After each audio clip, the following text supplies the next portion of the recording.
Дежурную часть ОМВД России по Бугульминскому району обратилась 56-летняя местная жительница с сообщением о том, что стала жертвой обмана.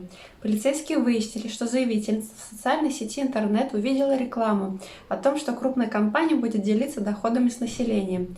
Пройдя по ссылке по данной записью, она написала отрицательный комментарий, после чего ей позвонил мужчина, представился менеджером той компании и предложил заработать на инвестициях. Собеседник убедил Бугульминку установить приложение на телефон и перечислить необходимую сумму на указанный счет.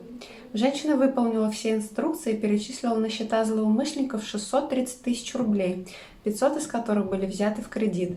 Следователем Следственного отдела МВД России по Бугульминскому району возбуждено уголовное дело по признакам преступления, предусмотренного частью 3 статьи 159 Уголовного кодекса Российской Федерации «Мошенничество».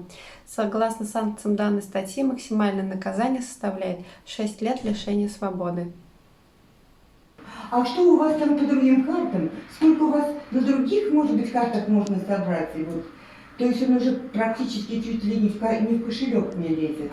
Настолько это уже нагло все звучало, но он никак не давал мне... Я вот кладу, нажимаю на кнопочку, отключаюсь, он тут же перезванивает. Я нажимаю, тут же перезванивает, мне пришлось просто взять, выключить телефон. И это он сделал 3 или 4 раза, причем, вы знаете, с разных телефонов, с разных номеров. И я прибежала. Они мне, конечно, заблокировали сразу все карты, поставили на перевыпуск. И после этого я сменила симку и приехала в полицию.